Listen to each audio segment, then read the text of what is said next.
বন্ধুরা, এখন আমি আছি লাকমাছড়া ঝর্ণায়। আর এই লাকমাছড়া যে মেঘালয় থেকে যে ঝর্ণার পানি আসে, সেই ঝর্ণার পানি ছড়া আকারে বাংলাদেশে প্রবেশ করেছে। আর এটা হচ্ছে লাকমাছড়া, দারুণ একটি জায়গা, দারুণ একটা মুহূর্ত। আর প্রতিনিয়ত এখানে দর্শকের সমারোহ দেখতে পাচ্ছেন। এখানে প্রচুর পরিমাণে দর্শনার্থী আসে সুন্দর জায়গাটি দেখার জন্য এবং সুন্দর একটি মুহূর্ত উপভোগ করার জন্য। পাহাড়ের কোল বেয়ে সূর্যাস্ত কিংবা সূর্যোদয়ের দৃশ্য কিন্তু খুবই চমৎকার হয়। পাহাড়ের গা ঘেঁষে একদম সূর্যটা নিচের দিকে নেমে যাচ্ছে। আমি এরকম একটা সূর্যাস্ত দেখতে চেয়েছিলাম, এটার জন্য অপেক্ষা করছিলাম। কারণ এখানে আমি যতবারই এসেছি প্রায়বারই এরকমই সূর্যাস্তটা দেখতে পাই, যেটা আমার কাছে খুবই ভালো লাগে। সিলেট বিভাগের সুনামগঞ্জের ট্যাকের ঘাটে নীলাদ্রি লেকের কাছাকাছি এই লাকমাছড়া ঝর্ণাটি। এটি দেখতে অনেকটা সিলেটের বিখ্যাত সাদা পাথর কিংবা বিছানাকান্দির মতো। ভারতের সীমান্ত ঘেঁষা পাহাড় থেকে নেমে আসা স্বচ্ছ জলধারা এবং পাহাড়ি পরিবেশ একে আকর্ষণীয় করে তুলেছে।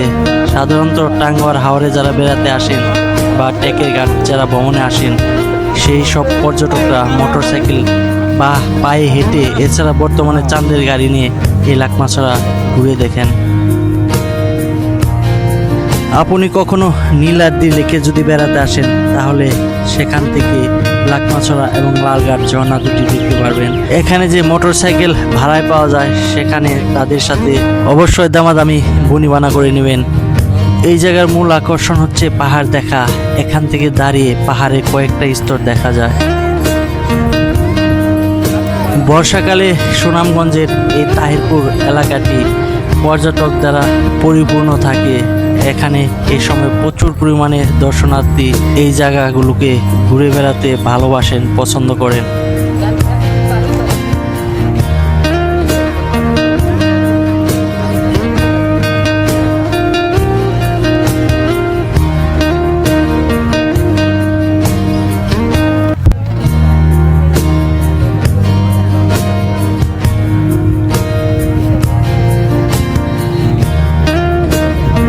বাংলাদেশের যতগুলো টুরিস্ট স্পট আছে, সবগুলোতে এখন ব্যবসা কেন্দ্রিক হয়ে উঠছে।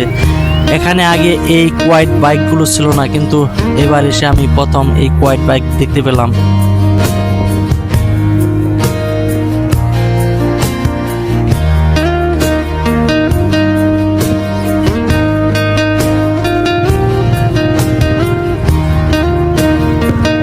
কি এর লাভ এগুলা? পাথরের লাভ কেরা বানাইছে? হ্যাঁ, কেমনে বসে বসে কত করে এগুলা? দেখি কেমন।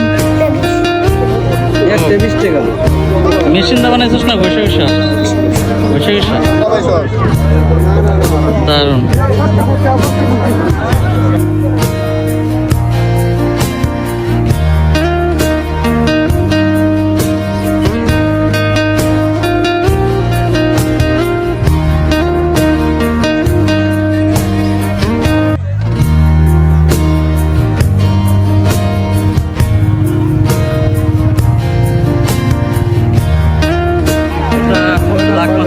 আর লাকমাছড়ার প্রাকৃতিক যে ভিউ, সেই ভিউ কিন্তু খুবই সুন্দর একটা ভিউ, অনেক সুন্দর একটা ভিউ। খুব কাছ থেকে পাহাড়ের স্তর দেখা যায়। এখানে একটা, দুটো, তিনটা, চারটা, পাঁচটা পাহাড়ের স্তর একদম এখান থেকে স্পষ্টভাবে বোঝা যায় যে একের পর এক পাহাড় রয়েছে, অনেকগুলো পাহাড় রয়েছে। আর কত সুন্দর। আর সেখান থেকে ছড়াটার উৎপত্তি, মেঘালয়ের পাহাড় থেকে ছড়াটার উৎপত্তি।